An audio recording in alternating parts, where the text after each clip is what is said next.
ரெண்டு உறுப்பு இருக்குது, ரெண்டு உறுப்பு இருக்கு. இதை சரியா பாதுகாத்துக் கொள்ள ஏதும் உலகத்தில் அவுலியாக்களாக வாழும்.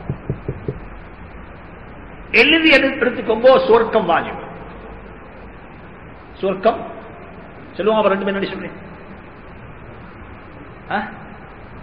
ஒன்றுக்கான் சரி, கண்ணை பத்தம் பேசுறோம். மற்றது வாயு, கண்ணும் வாயு, கண்ணும் வாயு. இது ரெண்டையும் காப்பாற்றிக் கொண்டா அல்ஹம்துலில்லாஹ். அல்ஹம்துலில்லாஹ். கண் ஹதீஸ்ல வந்திருக்குது, யாரு கண்ணை பாதுகாத்துக் கொள்வாங்களோ பகல் காலங்கள்ல அவங்களுக்கு நான் அவர்களுக்கு தஹஜ்ஜத்துடைய இன்பத்தை நசீவாக்குவேன். என்ன இன்பம்? என்ன இன்பம்? எல்லாருக்கும் ஆசை. எப்படி அப்ப தொழுவிப்பாங்க இவங்க எல்லாம்? இப்படி எல்லாம் தொழுதான்னு சொல்றாங்க, பவாயில் அமால வாசிக்கிறாங்க, தொழுகை இப்படிப்பட்ட வாசிக்கிறாங்க. இந்த தொழுகை பாசிபிளான்னு கேட்கிறாங்க. இது எப்படி தெரியுமா? இது காய்ச்சல் காரணம் வட்டாபம் கொடுத்த கதை. காய்ச்சல் நீக்கிறான், அவனை எப்படி வட்டாபத்தை கொடுத்தாவன் சொல்றான். நல்ல டேஸ்ட், நல்ல இனிப்பு, நல்ல ஸ்வீட், நல்ல சாஃப்ட், நல்ல எங்க கண்டி கருப்பட்டின்னு சொல்றாரு. என்னடா கருப்பட் வட்டாபம் இனிப்பா கசப்பா? எனக்கு டவுட் ஆயிடுச்சு. யார் சொல்றாரு? காய்ச்சல்காரன் சொல்றான், நீ செல்ற தென்னால நம்பேடா வட்டாபம் நிக்குதா? நான் திண்டு வாட்டிக்கிறேன். நீங்க திண்டு எப்ப தெரியுமா? காய்ச்சல்காரனா இருக்கும் பொழுது. நீங்க திண்ட காய்ச்சல்காரனா இருக்கும் பொழுது. இன்னைக்கு எங்களுக்கு எல்லாமே கசப்பு அப்பா. நோம்பும் கசப்பு, ஹஜ்ஜியும் கசப்பு, ஜகாத்தும் கசப்பு, தொழுகையும் கசப்பு. சொல்றாங்க ஸல்லல்லாஹு அலைஹி வஸல்லம், இந்த உலகத்தில் கண் குளிர்ச்சி ஒன்று இருக்க வேண்டியிருந்தால் அது தொழுகையில தான் இருக்கு. தொழுகை. நாங்கள் தான் காய்ச்சல்காரர்கள். தொழுகை நிற்கிறதில்லை. இந்த கண் பகலைக்கு பாவம் செஞ்சிட்டு ராவைக்கு தொழுகையில இன்பத்தை அனுபவிக்க முடியாது. பகலைக்கு பாவம் செஞ்ச கண் ராவைக்கு தஹஜ்ஜத் நசீவாக மாட்டாது. யூசுப் அலைஹிஸ்ஸலாம் கண்ணை பாதுகாத்தது கொண்டது போல நாங்கள் கண்ணை பாதுகாத்தா தஹஜ்ஜத்தில் இன்பம் நசீவாகும்.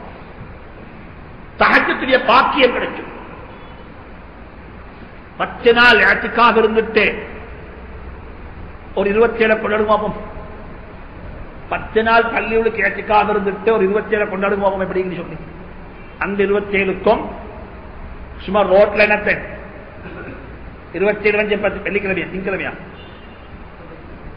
திங்கள் தானே, திங்கக்கிழமை. சனிக்கிழமை ஞாயிற்றுக்கிழமை கோல் பீஸ் இருந்துட்டு மாஷா அல்லாஹ் எங்க கோல் பேஸ்ல வச்சு நல்லா இருந்துட்டு அங்க பேருவல கடையில போய் நல்லா ராவு சாப்பாடு சாப்பிட்டு சாதம் எடுத்து சாப்பிட்டுட்டு மாஷா அல்லாஹ் 27 எங்க வந்தீங்க? எங்க பள்ளிக்கு வந்தா அந்த 27 எந்த ருசியும் இருக்காது. அந்த 27 எந்த ருசியும் இருக்காது. ஒரு 7 நாள் இஅ்திகாஃப் இருந்துட்டு மாஷா அல்லாஹ் கண் எங்கேயுமே பார்க்கல, கண் பள்ளியத்தான் பார்த்துக்குது, கண் குர்ஆனைத்தான் பார்த்துக்குது, கண் மாஷா அல்லாஹ் 7 நாள் இந்த கண்ணால் எந்த பாவமும் செய்யல.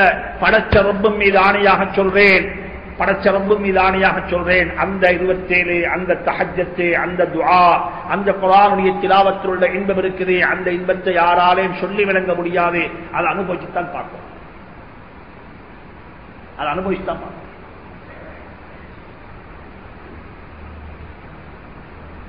அல்லாஹ் நசீபாக்குவானாக. கண்ணை பாதுகாப்போம், ஞாபக சக்தி கூடும். கண்ணை பாதுகாப்போம், ஞாபக சக்தி கூடும்.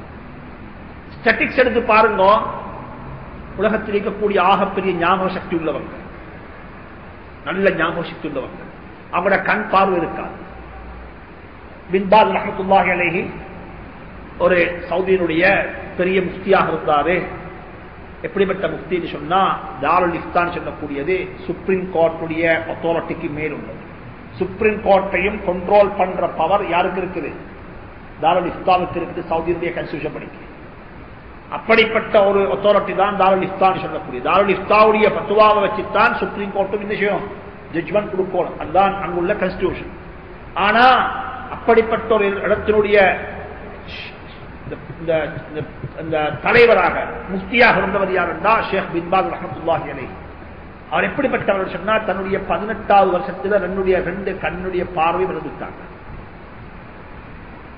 கண்ட கண்ணுடைய பார்வையும் பேய்த்தது. ஆனா ஞாபக சக்தி அந்த பார்வை போனதுக்கு பிறகு ஞாபக சக்தி கூடிக்கொண்டே போகும். எப்ப கண் பாவம் செய்யுமோ, நாம் ஷாஃபி சொல்றாங்க ரஹ்மத்துல்லாஹி அலைஹி, எனக்கு கொஞ்சம் என்ன செய்து ஞாபக சக்தி குறைஞ்சு கொண்டு போகுது, மெமரைஸ் பண்றேன் நிக்குது இல்ல, என் பாடத்தில் எனக்கு என்ன செய்து பாடமாக்குறது நிக்குது இல்ல. நான் என் உஸ்தாதிட போயிட்டு சொன்னேன், ஹதரத் அவர்களே நான் நிக்க பாடமாக்குறது நிக்குது இல்ல. அப்ப ஹதரத் அவங்க சொன்னாங்க, ஒரு வார்த்தை சொன்னாங்க. யாரை பார்த்து? இமாம் ஷாஃபியை பார்த்து. ஷகௌது இலா வகீஇன் சூஅ ஹிஃப்லி, என்னுடைய உஸ்தாத் வகீடத்துல போய் சொன்னேன், எனக்கு ஞாபகம் நிக்குதில்ல, ஞாபக சக்தி நிக்குதில்லைன்னு சொன்னேன். அவர் சொன்னாரு ஃபௌசானி பிதர்கில் மஆசி, அவர் சொன்னாரு வாழ்க்கையில பாவத்தை விட்டு உன்னை சுத்தமாக்கிக் கொள்ளுங்க. இல்லை கொஞ்சம் யோசிங்கோ. அல்லாஹ் நம் அனைவரையும் பாதுகாப்பானாக. எங்கட பிள்ளைகளுடைய அறிவு, பிள்ளைகளுடைய கல்வி, முஸ்லீம்களுடைய அறிவு கீழே போகுது, வீழ்ச்சி என்று சொல்லி எல்லாரும் பேசுறாங்க. இந்த கண் செய்வது என்ன? இந்த கண்ணால் எப்படிப்பட்ட பாவம் நடக்குது? இந்த கண்ணுடைய பாவம் இருக்குது. இன்றைய உலகம் எப்படி எங்களை கிரியேட் பண்ணி வச்சிருக்குன்னு சொன்னா, நீங்க பாவத்தை நாடி போய் பாவம் செய்ய தேவையில்ல, நல்லதுக்கு போனாலும் கண்ணாட பாவம் செய்வீங்க. நீங்க ஒரு இன்டர்நெட்ல போயிட்டு லாகிங் ஆகுறீங்க, நீங்க பாவத்தை பார்க்கறதுக்கல்ல, ஒரு மெயில் செக் பண்றதுக்கு. எதுக்கு? ஒரு மெயில் செக் பண்றதுக்கு தான் போனீங்க, நோக்கம் வேற ஒன்றுமே அல்ல. அதுல ஒரு நோக்கத்தை தான் வந்துச்சு. அப்ப நீ பாவத்தை செய், அப்ப நீ பாவத்தை செய்.